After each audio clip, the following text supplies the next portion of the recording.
Tanpa pacaran kudus tidak ada pernikahan kudus, tanpa pernikahan kudus tidak ada keturunan kudus. Nggak tahu kalimat ini bikin heboh sejagat raya tuh, nggak tahu ada apa ya. Emang penting banget gak sih ngebahas poin ini ya? Maksudnya sampai ada komen yang ngilang gitu loh. Emang penting banget ya ngebahasin? Menurut gue sih nggak penting. Karena ini penting banget bro, penting. Jadi jangan di skip videonya, dengerin sampai habis penjelasannya. Kalimat ini konteksnya adalah kan orang tua mengucapkan selamat memasuki hidup yang baru ya buat kedua anaknya. Dan by the way gue juga mau mengucapin selamat buat kedua mempelai yang sudah menikah dan menjalani pernikahan di dalam sebuah keluarga yang baru. Tuhan memberkati dan menolong, kiranya Injil Kristus menjadi dasar dan tujuan kehidupan pernikahan kalian berdua. Jadi respon gue adalah paling gak ada dua logical fallacies. Yang pertama adalah false cause, sebab akibat. Jadi kalau misalnya tidak ada pacaran kudus, tidak ada pernikahan kudus, tidak ada pernikahan kudus, tidak ada keturunan kudus, berarti ada sebab akibatnya. Dan ini menjadi problem karena kalau kita analogikan, orang yang percaya Yesus adalah orang yang menjadi orang Kristen. Orang yang menjadi Kristen berarti dia anak Tuhan. Itu juga menjadi sebuah masalah karena iblis juga percaya pada Yesus, tapi kan nggak mungkin iblis orang Kristen. Apalagi kalau kita ngomong tentang anak Tuhan, pasti orang Kristen. Ya nggak juga, karena Kristen kan selalu gambarannya adalah sebuah agama gitu lah. Dan kita tahu bahwa bukan karena kita beragama Kristen, kita jadi anak Tuhan, bukan. Jadi problem di dalam bagian yang pertama adalah false cause. Sebab akibatnya udah nggak bisa diterima gitu. Yang kedua adalah tentang circular reasoning, yaitu penjelasan yang bersifatnya berputar. Kalau kita ngomong tentang pacaran kudus, pernikahan kudus, keturunan kudus, nah pertanyaannya adalah apa arti kata kudus gitu loh. Jadi membutuhkan alasan dan argumentasi lain tentang apa itu kekudusan akhirnya. Karena kalau kita ngomong tentang pacaran kudus dan itu digambarkan menjadi tidak pegang-pegang, tidak free sex, dan lain sebagainya, ini kan menjadi masalah karena kekudusan itu kan bukan cuma sekedar tindakan, tapi juga pikiran. Karena ada banyak orang yang mungkin hari ini nggak ngapa-ngapain sama pacarnya, sama pasangannya, tapi ngebet nikah supaya bisa ngapa-ngapain sama pacarnya. Itu kan juga sama. Ya kesalahan yang sama karena fokusnya bukan lagi kepada Tuhan, pada Kristus sang pencipta pernikahan, tapi fokusnya kepada diri. Ya jadi masalah gitu loh. Ya sama seperti misalnya keturunan kudus. Keturunan kudus itu apa gitu. Jadi kalau ada orang yang hari ini belum bertobat lalu menikah karena accident, lalu kemudian hamil di luar pernikahan, apakah setelah dia bertobat dan diberkati lalu anaknya jadi anak haram? Atau mungkin kasus perceraian, atau misalnya kasus tentang pemerkosaan misalnya. Apakah anak-anak yang dilahirkan dalam kasus pemerkosaan jadi anak-anak yang tidak kudus? Kan jadi repot, jadi circular reasoning jadinya. Jadi pertanyaan yang memunculkan pertanyaan yang lain dan berputar di tempat yang sama. Jadi, nah oleh karena itu respon gue yang kedua adalah kita harus mengerti kata kudus. Alkitab itu menjelaskan tentang definite sanctification.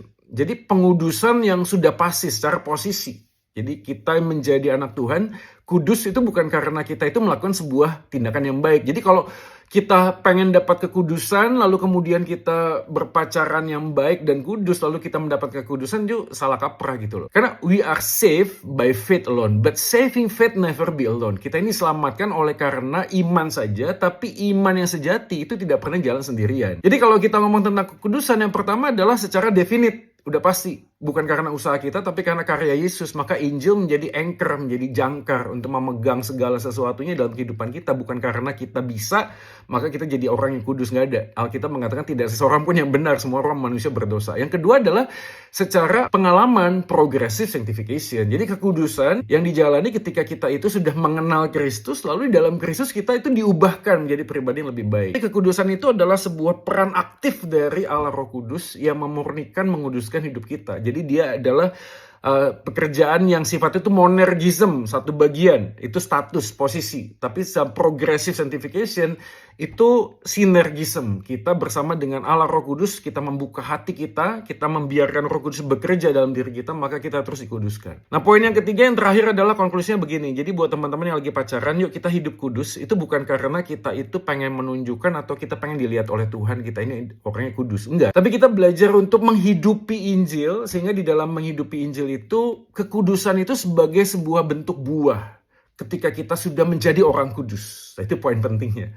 Jadi jangan sampai kita itu kemudian cuma berpikir, aduh kalau pacaran jangan di tempat yang gelap ya, nanti kita jatuh dalam dosa. Enggak gitu loh. Berpikirnya enggak sekedar moralitas lalu tindakan-tindakan yang kemudian mencoba untuk diimprovisasi, modifikasi perbuatan. Bukan, tapi ini tentang transformasi hati dulu. Jadi kalau hidup lu melekat kepada Sang Kristus, maka buahnya adalah pacaran lu pasti akan sehat. Bisa jatuh nggak? Bisa. Ya bisa.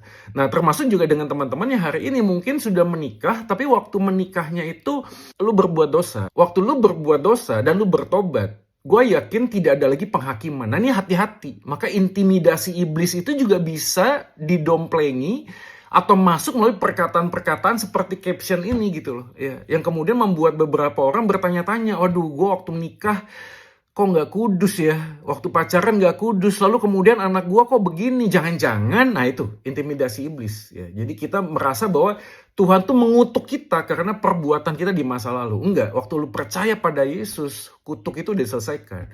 Roma tuh menjelaskan kita tidak ada lagi di bawah penghakiman, enggak. Jadi lu hari ini menjalani sebuah kehidupan yang baru, walaupun pada waktu lu pacaran lu nggak kudus, percayalah bahwa lu ada di dalam anugerah Tuhan. Anugerah itu sudah lebih dari cukup untuk menolong lu hari ini berjalan di dalam Kristus, menjalani sebuah pernikahan, menjadi papa dan mama yang berkenan di hadapan Tuhan, bukan karena kemampuan dan kekuatan kita, tindakan kita, bukan, tapi karena Yesus yang beranugerah kepada kita. Itu poin penting, supaya kita tidak lagi hidup dalam intimidasi. Kalau enggak, wah, kita bisa kemana-mana berpikir, waduh, gua kok nggak pacaran kudus ya, pernikahan gue kudus atau enggak ya, anak-anak gue kudus atau enggak ya. Jadi berpikirnya begitu. Enggak bro, hari ini siapapun kita hari ini tidak ada satu orang pun yang lebih baik, lebih benar, termasuk gue. Tapi karena anugerah Tuhan, kita dimampukan untuk hidup di dalam kekudusannya.